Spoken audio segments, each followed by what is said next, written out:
7:03. July, what, 21st? Second. 22nd. Call the meeting to order. Absent is John Algren. And, see, the first agenda item, if I remember correctly, was the minutes of June 24th, 2009.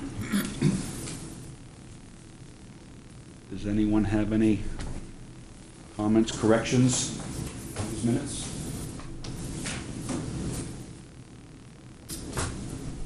None? Motion to accept the minutes? Move to accept the minutes as presented. Second? Second. All in favor? Aye. Aye. Opposed? Oh, yes. Okay, and the next were the June 3rd, 2010 minutes, if I remember correctly. Anyone have any questions or comments? Corrections? Motion to accept? So moved. Second? All in favor? Aye. Aye. Opposed? Okay. And I believe the next item is, thank you. That. Okay. Yeah, but that's a tiny font. Review of information regarding the Newfields Railroad Bridge, and I believe, Ed, you were going to dig into that to see who was the owner of that? And if you give me a moment, I'll have information for all of you. Do we need to have these on so they can hear on the TV or no? No, they can hear. Okay. You just need to speak into it.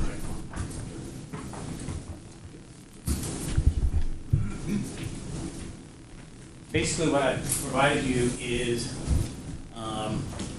research that I undertook. I started out with visiting the Newfields Town Office to inquire from them if they had any records relative to the ownership of the railroad bridge. It's bridge number 130/083. I reviewed their file that they have in regards to it and found that it is not owned by the town of Newfields. It is owned by the Department of Transportation. Department of Transportation, and you have some material to back it up, on several occasions tried to enter into an agreement with the town of Newfields to have the town take over the maintenance and repairs to the bridge, and they would turn it over to them so it would become a municipally owned bridge.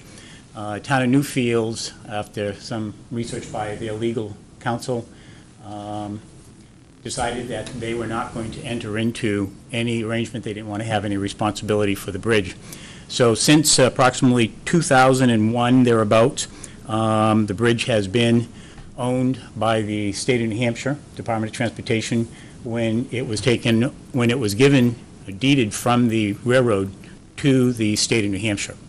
In addition, I had a conversation with Nancy Mayville, who is with the Department of Transportation. She's a municipal highway engineer, and she confirmed that the state continues to be the owner of the bridge.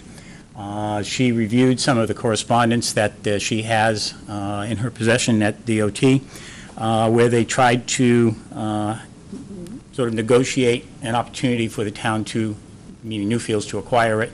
There was also, excuse me, some information in her files relative to the town of Newmarket wanting to see if it was possible for the town and or the TIFF to participate in the opportunity under the state bridge aid program to make repairs. And under that program, the repairs to the bridge would be 80% federal, 10% town, and 10% from state DOT.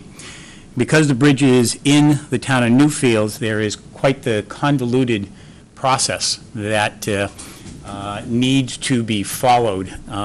Ms. Mayville went through the process, and she said, yes, the town of Newmarket could, if they wanted to acquire or make repairs, but you have to go through the county commissioners and a variety of other steps in that regard. We then talked a little bit further, and I indicated to her the desire the town had, that we had three options to enter into or onto the TIF district, one being a railroad, a brand-new bridge be constructed off of 108 into the TIF district. The second being a at-grade railroad crossing, and the third being potential repair of the railroad bridge in Newfields. She is putting me in touch with and has sent an email to one of the other people that she works with. Kathleen has a hyphenated name, I don't have it down here on a piece of paper, who is a DOT hearing officer for railroad crossings.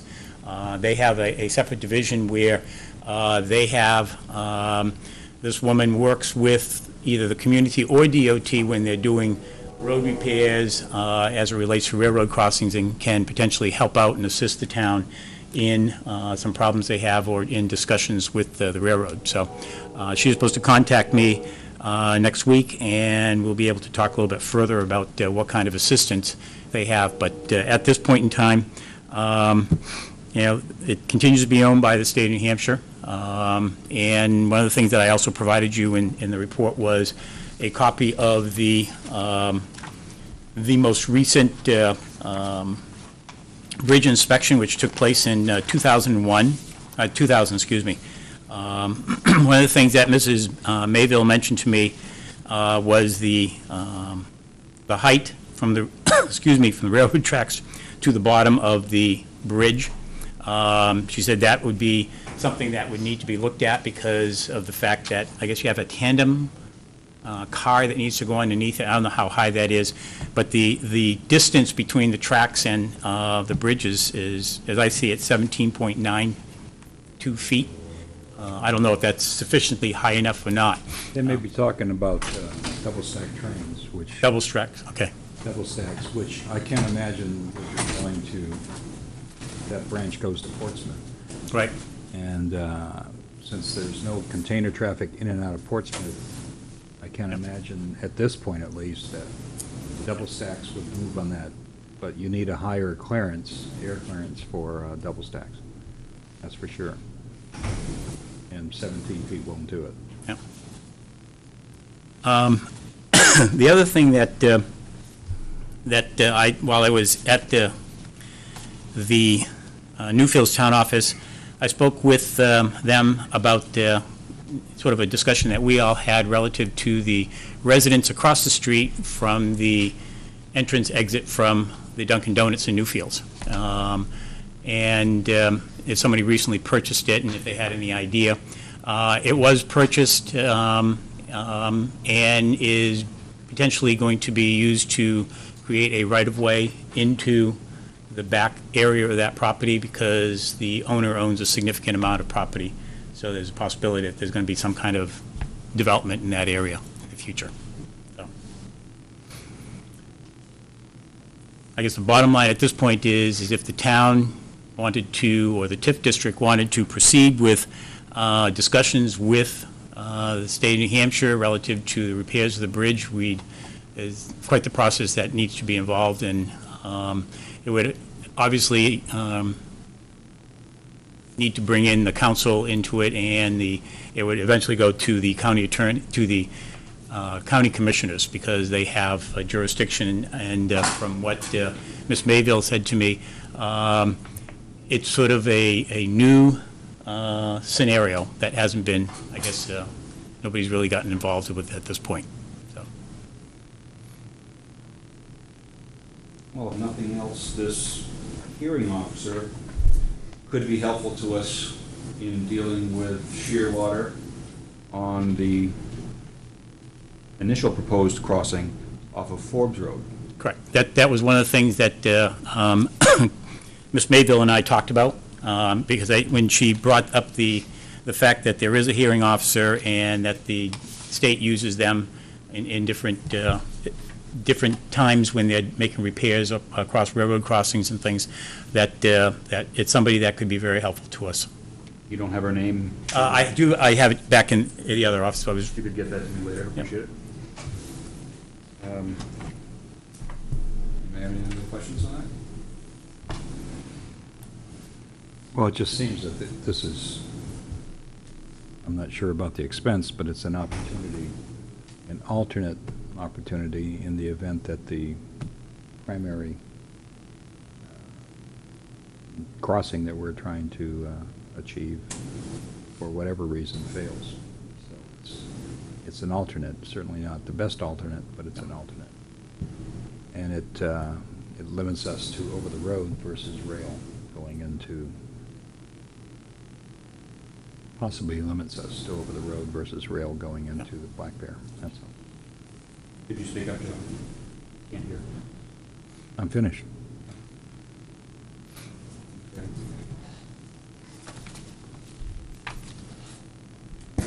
That bridge would not require as much structuring or setup as if we were to put, we're talking a crossing, at-grade crossing. But if you wanted to put a bridge in that location, because of the high-speed Amtrak, you would not be, it would be probably not cost-effective. But the bridge in Newfields, where the Amtrak doesn't go under it, would that, in essence, be possibly a cheaper fix if that was the only other alternative that we had? Would that be a feeling that you would get?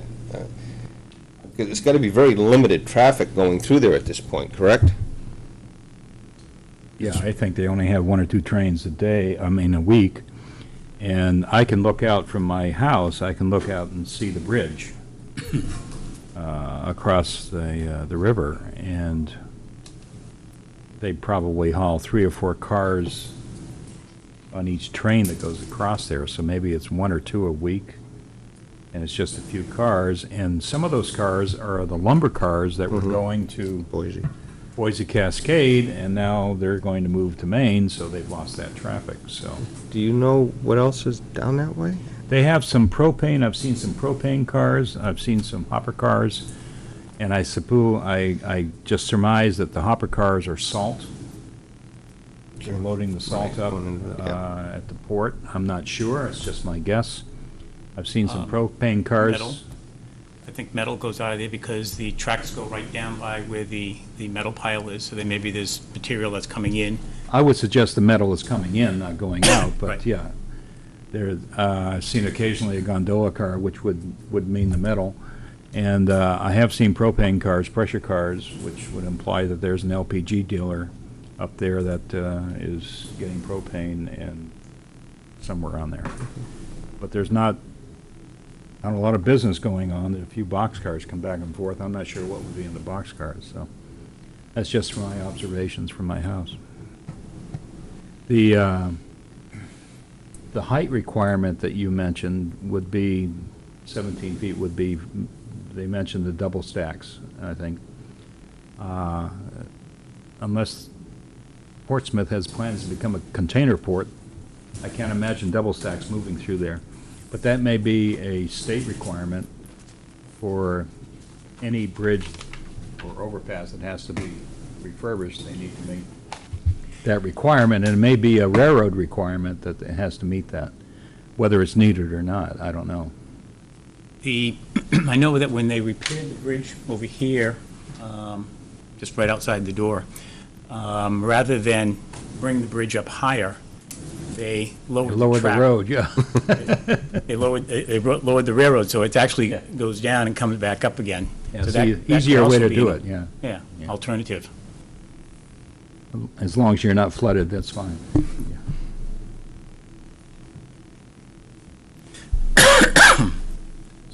Anything else?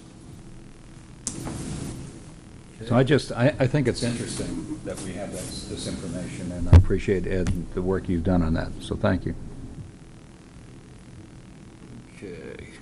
Item 3 is the review of conflict of interest rule, which is what John Algren, did he send it to everyone? Yeah. He said he was going to bring the portion that they had in there, the Community Development Corporation. So I guess we'd have to wait till the next meeting for him. I didn't receive anything from him You on did. that regard. You know, Anything either. Okay. I'm not sure I received it. Is I my got name one on at there? some point, yeah. Yours is, yeah. Yours is not. I guess I received it, but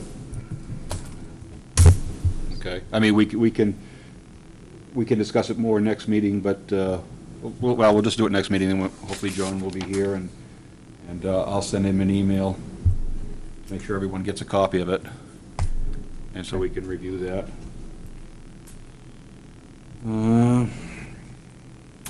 But just keep in mind, that was set up for the NCDC, and the Black Bear TIF committee is a little bit different. It's a lot different, actually, because it's made up of members right in that district. So obviously, there's going to be a conflict of interest. Because one of the original, it may have been the original Black Bear TIF committee, you had, if I remember correctly, Lionel Labonte and other people that were the direct property owners right in there. So obviously, use a traditional conflict of interest statement, which says you should not be profiting from it, it doesn't apply because you own the property in there. So keep that in mind when you do read that. And right now, I'll open it to the public before we go on to other business. Sure. Roseanne, do you have anything you want? Just a couple of questions.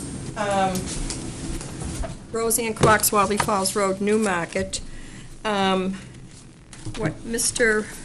Winowski stated that somebody bought a piece of property with access on 108 to a piece of property in back?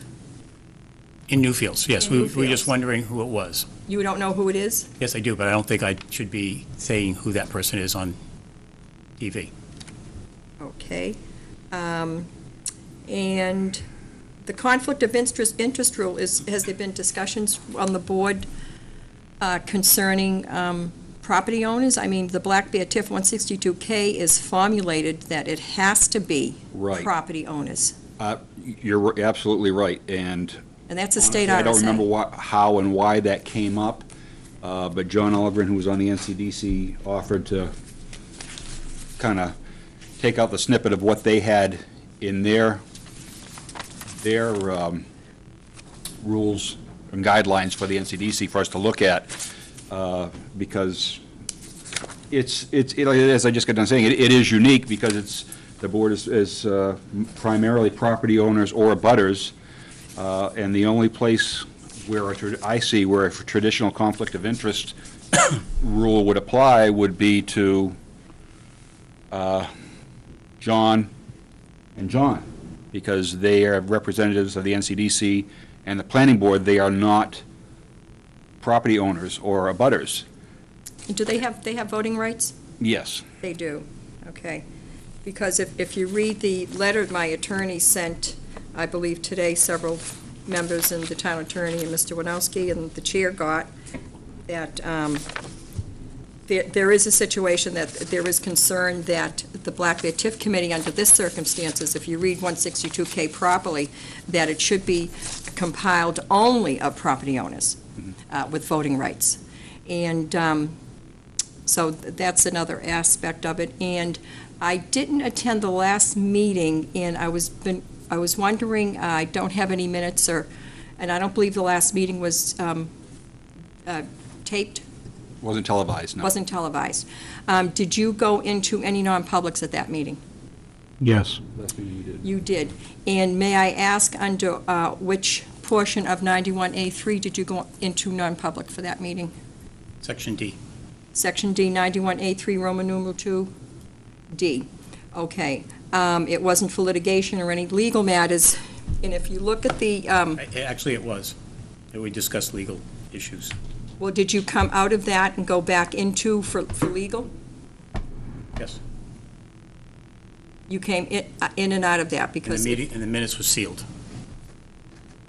All right, but if you did anything under 91A3, Roman numeral 2D regarding property, according to papers I have, the tax increment financing for Newmarket, an economic development tool that will not raise taxes, it states that all meetings of the board shall be open to the public.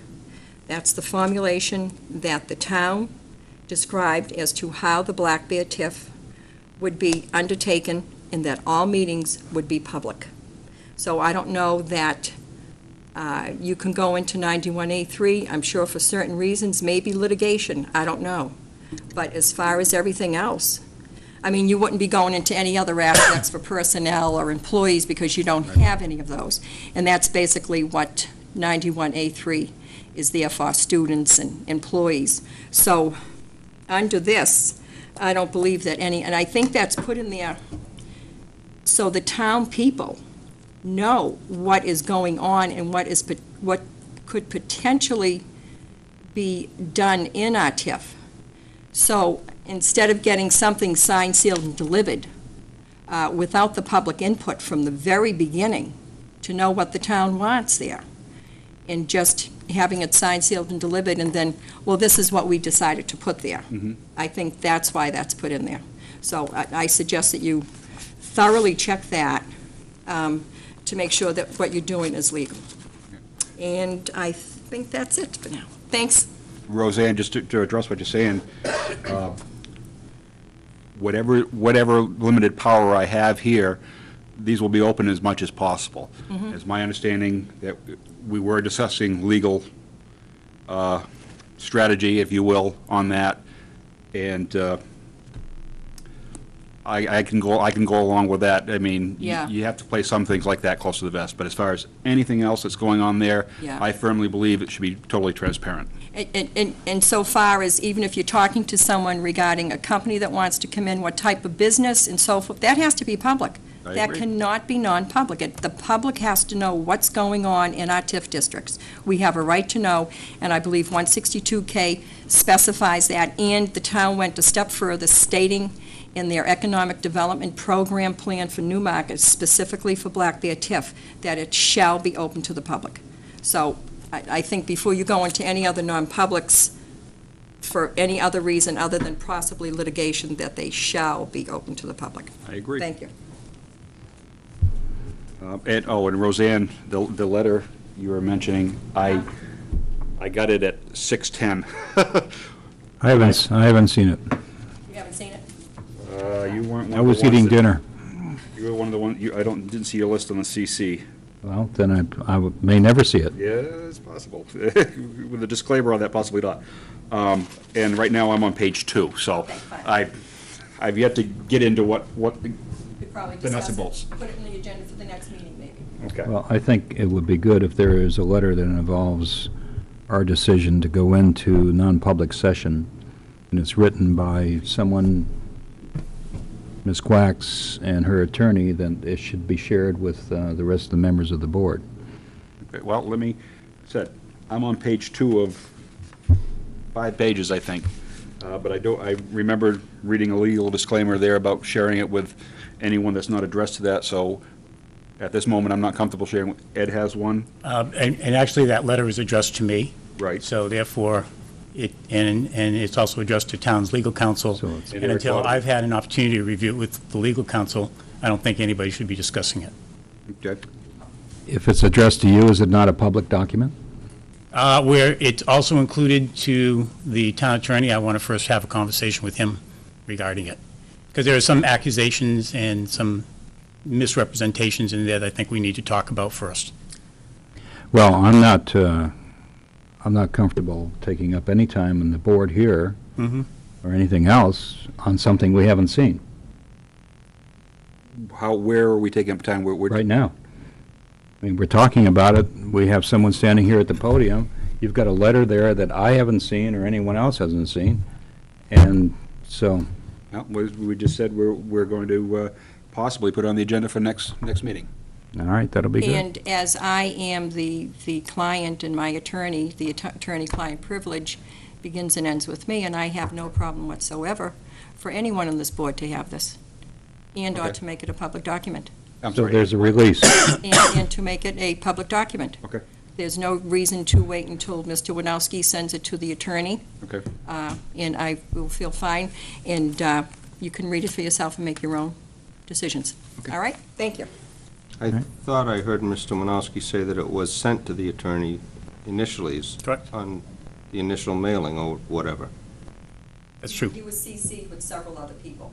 So then it becomes basically a legal document, so. And that's why I would like to have a conversation with him before there be any further discussion. Yeah, So I don't think that it's necessary to have any The discussion. client here apparently just released it as a public document, and she has no problem with it. I have Is no that problem correct? releasing it to the newspaper tomorrow if Fine. need be. It was sent to Mr. Winowski, it was CC'd to Eric Bodeman, the chair of the council, to the chair of the Black Bear TIFF, and was that it? And to me, of course. I just want to double check. Robert Upton? And Robert Upton, who is the town attorney. Okay. So several people other than So total legal. of 4 people. Yep. Okay. So I consider this a public document. Okay. I Fine, release it. then I'd like to have a copy of it. All right. I have a box down the hall, and you can put it in there. Well, Ed, you've got the copy, I assume is email. Could you put one in everyone's box, or forward it to everyone? I will do that. Thank you. Okay. That was that. Any other business? Yeah, there's one, just one thing, if I may. Mm-hmm. I, once again, on behalf of the Railroad Crossing Ad Hoc Committee, tried to get an update from Mr. Stevens and have received nothing. I spoke with him 2 days ago and said we were having a Black Bear TIFF meeting. I would like an update. He said he's gotten nothing back from the railroad on his application, which we reviewed in the last meeting, and I said, this is not going to go very well. We need to have some kind of response, and he said he would work on it. Thank you very much. Goodbye. So that's the latest from the railroad crossing. So we're going on 8 months? He applied to the railroad May 2nd, is that right, Ed? May 2nd? I believe it's, Yes. I believe it's, May 3rd. May 3rd, okay. I believe it's 8 months since we sent a letter to him. Yeah, whatever that is, Mhm. so. So, and where we've been for the last 20 years, So, right? I would agree. Okay. I have no reason to disagree. I like to get things done, and it's not happening. So, Okay. Any discussion on that? I think if we have a discussion on that, it, sorry, Ms. Quacks, but it should be non-public. Because it might involve possible litigation. And it might involve negotiating strategy. So that's just my suggestion. I would suggest that we don't talk about it in public because there are alternatives that we can discuss. So I think it's up to this board to say how fast do we want to move and how quickly do we want to try and get this thing done. We have the ball where it's in our court. So what do you want to do? I made it very clear right from the beginning what I'd like to do. Well, I'm sorry. I have one more Yes. question, and you haven't closed the public comment yet. Go ahead, we're playing loose here. I was just wondering, at the meeting when I was still a town council, I had the attorney come in and he asked a few questions. And one of the questions I had asked, and I'm very interested to know if anyone's gotten the answer to yet, is there was the ad hoc committee formulated, none of them of which are members of property owners. And it states specifically in my letter that you read, Mr. Badger, that you have to be a property owner, so forth and so on, under 162K. And that resolution was signed by all the councilors. I did not sign it. And then the town clerk verified it. As I looked through 19 years of resolutions, every one was signed by a town councilor and then verified by the town clerk at the time. This one was very troublesome because after the town clerk, Ms. Benvenuto, signed it, underneath that was the signature of the developer, Mark Stevens. And I'm wondering if anyone, as I requested, has looked into the legality of that, and has that, was Becky Benvenuto aware of the fact that it was signed after? Because her name usually follows right underneath the councilors' names. His name was signed underneath 2 weeks after, I believe. So I'd like to know the legality of that, if it's been sent to legal, to see if, by having a developer sign it, first time in 19 years, if that changes the validity or the intent of that document. Are we beholden to this developer in any way, shape, or form because we had him sign it? And I'd like to know the reason that the council decided in their meetings that was not held with the town council as a group, why they had that developer sign that, because it doesn't sound kosher to me. And I would like to have an answer to that. Well, I think it's very important. I would love to give you one, Roseanne. I don't have it. This had nothing to do with the Black Bear TIFF committee. We had this much to do with forming the ad hoc committee. It sounds like it's I don't have an answer for you. It's a question that you can take to the town council. Which I think I will. I think I'll bring it up under public comments at the next meeting, because that is something I think the town should know about, and we should know what the legal ramifications are of having a developer sign a resolution that's usually just signed by town councilors. Thanks.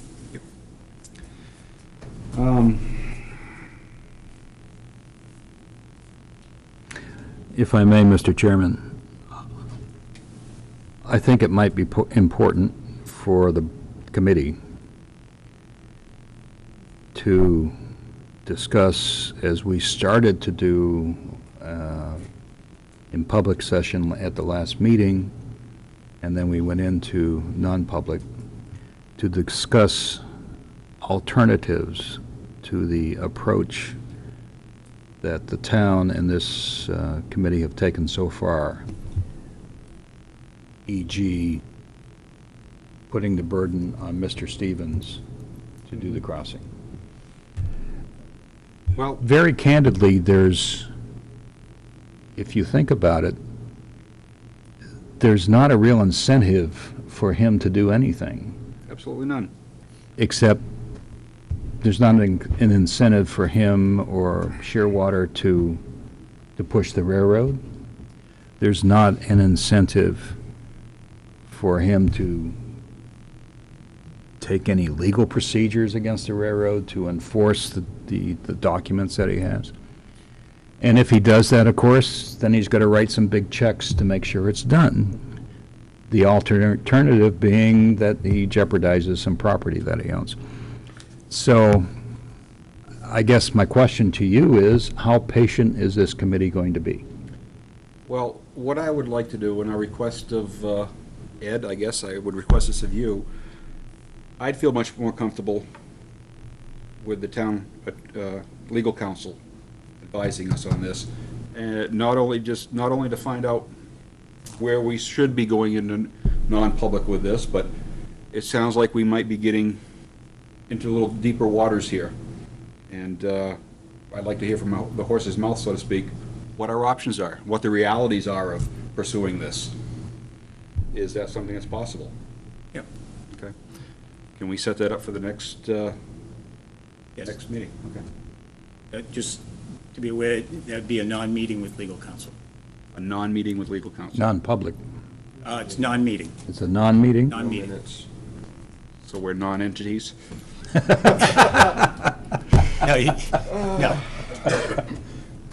When council comes in to advise on things like that, it's generally a non-meeting under the terms of the 91A.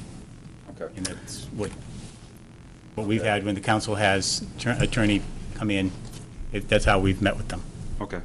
But And I will think that's give a good call. idea. I think that's a good idea to do that so that we all know, and hopefully John Algren can be here, Yep. that we all know what our alternatives are. And while we're talking about the next meeting, let's try to set something, yeah.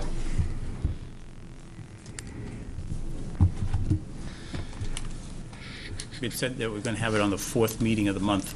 The fourth meeting of the month. Fourth Thursday. be the 27th of The August. fourth meeting of the month?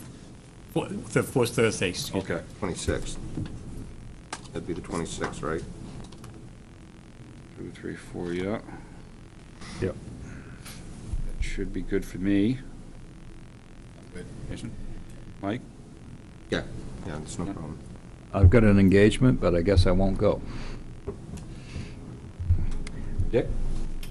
Okay. That was August 26th. Now, will we conduct a meeting after the non-meeting, so to speak? Yeah. Sounds funny, have the meeting I after know, the non-meeting. well, Non-meeting took a to while for me to understand what the meeting, non-meeting possibly was. non-public meeting? So Well, we might have some response back from DOT relative to the crossing and things like that, so okay. at the conclusion of the meeting with legal, we So we'll should say- schedule whatever it is, and as I receive it, I'll let you know. So we'll say 7 o'clock, we'll have our non-meeting, and then after that, we'll go into our regular public meeting. Yep. Okay. Okay.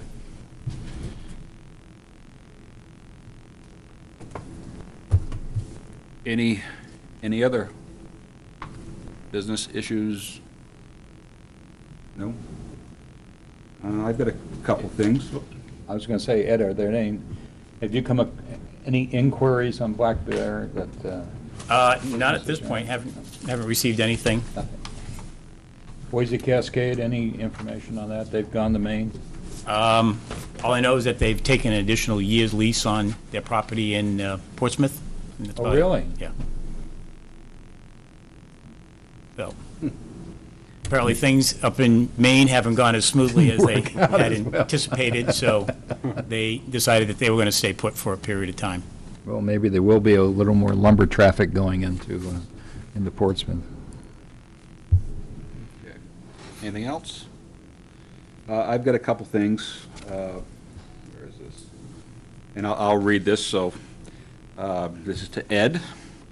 I've made, and people at home bear with me, this is my first time being a chair, and this will become evident.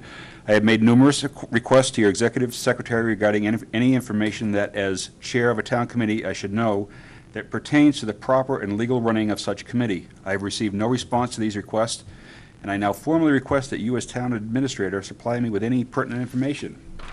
I mean, I'm wounded up here. I mean, obviously, there must be some RSAs or rules or guidelines that I should be aware of on the proper running of a committee. I've made at least 3 requests and had no response to that. So I'm handing that off to you. And also, again to Ed, I have made numerous requests to your executive secretary regarding posting the 2009 minutes on the town website, as well as updating contact information for all Black Bear TIFF members on the town website. I keep being told that the 2009 minutes are there, but they are not, and no committee member info is updated. I now formally request that you, as town administrator, ensure that these lapses are corrected. And I'll respond to that at this point. The minutes are on when the executive secretary has gone on to her computer, to the website that she posts them to. They're all there. After the last time that you had called in regards to this, she went to the town's website and saw that they're not. There was a glitch, from my understanding, as to the transition from her workstation to the town's website.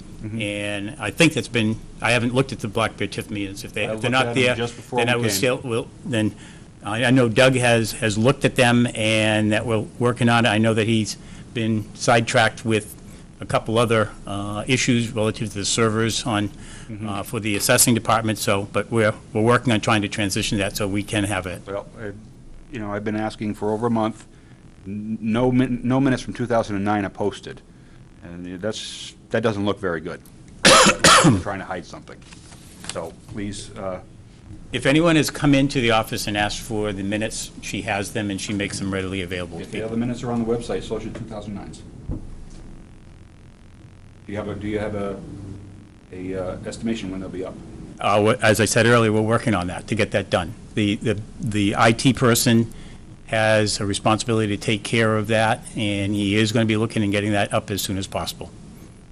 I had a conversation with Kathy, I believe it was just a week and a half ago about this, so it's being worked on. Okay.